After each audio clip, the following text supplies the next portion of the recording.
Болдог шүү асуултаа тавь. За баярлалаа. Тэгэхээр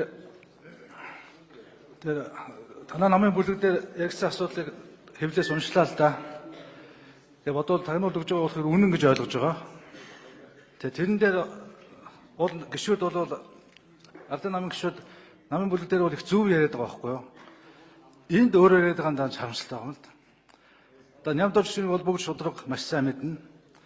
Одоо энэ татврын нэмэгдлэр бол 400 мянган хүн одоо салин одоо татвар ногдох юм байна, хамрагдах юм байна гэдгийг бол хэлсэн байлээ л дээ.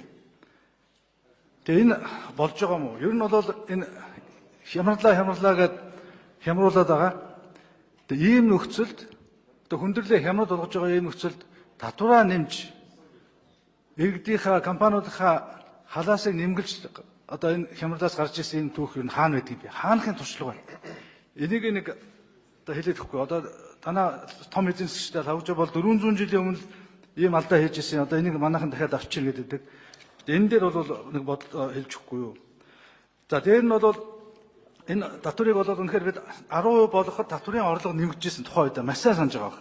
Татврыг бууруулахад татврын орлого нэмэгдсэн. Өөрөөр хэлбэл хүмүүс нуухай байсан, авилуул өхөө байсан. Энэ бол өөрөө нийгэмд маш том одоо олд авчсан. Одоо ингээд буцаад энэ дүүг охрон бүх компаниуд дахиад давхар баланс хөдөлдөг.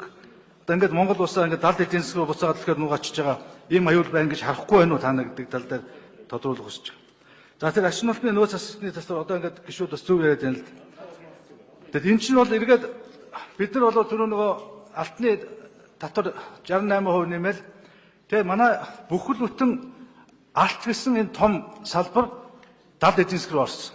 Энийг дагаад үнэхээр гэмт хэрэг одоо хулгай, дээрэм, контрабанд бүх юм бол гаарсан. Энийг та бүхэн мэдж байгаа шүү дээ. Одоо дахиад арай гэж энэ нэг татаад одоо түрүүндээ хариу өгөхгүй шүү дээ. Монгол банкнд атны хэмжээ нэмэгдсэн л байдтаараа. Одоо энэ хариуг нь одоо өгөх байх гэж бодож. Ингээд үстэй дахиад ийм аюул руу нэг дахиад энэ уул уурхайн салбараа дахиад энэ нин жанраа гааруулдаг, хяналтгүй болгодог. Энэний хариуцлага дараа нь хэн хүлээх вэ?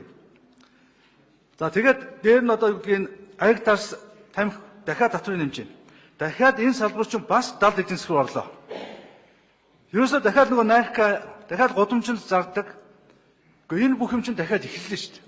За тэгээд автомашин дээр бас татвар нэмээд нөгөө Prius гэдэг одоо цахилгаанаар байгаль дээртэй машины хөнгөлөлтөд ингээд 50% буураад. Гэхдээ энэ бодлогоч одоо яаж зөвтгөх гээд над бол ерөөсөө үг олдохгүй байгаа юм л. Энэ үчтэнгээл тэгээд төрийн албаа агчдын цалинд халдсан, цэргийн салбарын одоо орлогод халдсан, хүүхэд тэтгэврийн тэмээ давхар тэтгэврийн хүчингү болгосон хүүхэд одоо хамгаалах хуулиудыг хүүхэд харах үйлчлэгийн хуулиудыг болиулсан, хүүхдийн мөнгийг танаа 40% одоо олгохоо болсон, оюутнуудыг халаасанд халдаж хөнгөлтүүдийг болиулсан гэдэг гадаадад ихтэй сургуульд явуулсан энэ маш чухал төлбөр 20 жил болж байгаа. Энийг одоо анх удаага танаа энэ засгийн газар өнөөдөр улсын их хурлд орж иж байгаа анхны санаачилга нь Монгол хүүхдүүд өнөөдөр дэлхийн одоо тэргуулах сургууль сурах эрхийг хасж байна.